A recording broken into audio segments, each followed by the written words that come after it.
Ibrahim Traore ने Saudi Prince को सिखाया सबक। प्रिंस सलमान का ऑफर ठुकरा कर दिया कड़ा संदेश। इब्राहिम ट्रोरे के इस फैसले की हो रही तारीफ। मुस्लिम दुनिया को दिख रहा ट्रोरे में एक दमदार नेता।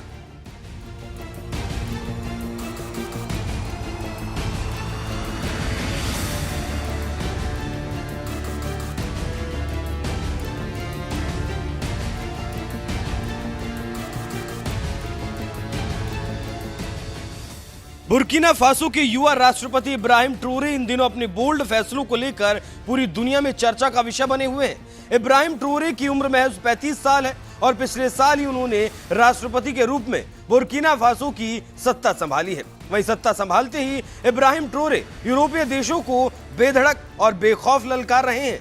इब्राहिम ट्रोरे के दिए हुए भाषण का कुछ अंश भी सोशल मीडिया पर खूब वायरल हो रहा है। लोग उसे सुन रहे हैं और शेयर भी कर रहे हैं। आज दुनिया दो हिस्सों में बटी हुई है। हर छोटा देश चाहता है उसकी दोस्ती बड़े और ताकतवर देशों के साथ बनी रहे ताकि वो खुद को सुरक्षित महसूस करे और विकसित देशों की मदद से अपने देश का विकास कर सके। ज्यादातर मुस्लिम देशों का यही हाल है। बात चाहे पाकिस्तान की हो जो चीन और अमेरिका का पिट्ठू बना रहता है, या फिर सऊदी अरब की क्यों ना हो जो अमेरिका और यूरोपीय देशों के लिए रेड कारपेट बिछाए रहता है। वहीं अरब अपनी मौज में है। किसी की हिम्मत नहीं होती जो इन ताकतवर देशों के खिलाफ कुछ बोल सके या फिर फिलिस्तीन में हो रहे कत्लेआम के खिलाफ आवाज उठा सके और इन देशों के खिलाफ मोर्चा खोल सके। लेकिन एक छोटा सा देश बुर्किना फासो के राष्ट्राध्यक्ष इब्राहिम ट्रोरे बेखौफ होकर अमेरिका और फ्रांस जैसे देशों के खिलाफ बोल्ड फैसले ले रहे हैं, अपनी आवाज उठा रहे हैं और इन देशों की दोहरी नीति को उजागर कर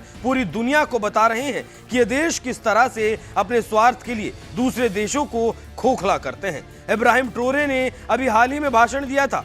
उनके भाषण के कुछ अंश ऐसे हैं जो सीधे तौर पर यूरोपीय देशों को ललकारते हैं। इब्राहिम ट्रोरे भाषण का एक अंश इस तरह से है जिसमें वो बोलते हैं, CNN, BBC, फ्रांस 24, मैं तुम सबको देख रहा हूं।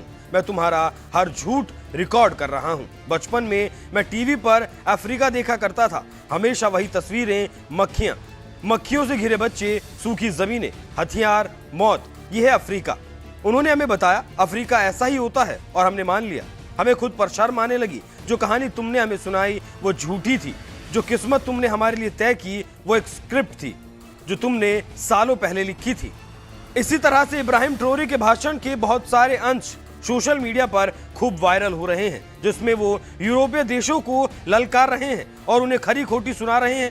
तो दूसरी तरफ मुस्लिम राष्ट्राध्यक्षों को बेबाकी का पाठ भी पढ़ा रहे हैं। अभी हाल ही में सऊदी अरब के प्रिंस सलमान ने बुर्किना फासो में कथित रूप से 200 मस्जिदें बनवाने की पेशकश की थी, लेकिन इब्राहिम ट्रोरे ने इस पेशकश को ही ठुकरा दिया। ट्रोरे ने सलमान के प्रस्ताव को ठुकराते हुए कहा था, बुर्किना फासो में न ही नमाजियों की कमी है और न ही मस्जिदों की। सऊदी मस्जिद की जगह उनके देश में बुनियादी जरूरतों को पूरा करे, स्कूल, अस्पताल बनवाए और रोजगार के लिए मौका उपलब्ध कराने में निवेश करे, जिससे उनके देश के लोगों का जीवन स्तर सुधरे और देश आत्मनिर्भर हो सके। इब्राहिम ट्रोरे ने कथित तौर पर सऊदी से यह भी कहा, हमारे यहाँ मस्जिदें भी हैं और लोग नमाज भी पढ़ते हैं। आप इन पैसों से फिलिस्तीन के लोगों की मदद कर दें। इब्राहिम ट्रोरे के इसी जवाब को लेकर कहा जा रहा है कि ट्रोरे ने सऊदी प्रिंस को अच्छा सबक सिखाया है और चारों तरफ उनके इस जवाब की तारीफ हो रही है। वैसे आप इब्राहिम ट्रोरे के इस जवाब को कैसे देखते हैं? क्या आप भी मानते हैं कि 35 साल के नौजवान राष्ट्राध्यक्ष इब्राहिम ट्रोरे ने सऊदी प्रिंस सलमान को एक सबक सिखाया है? अपनी राय हमें कमेंट कर जरूर बताएं।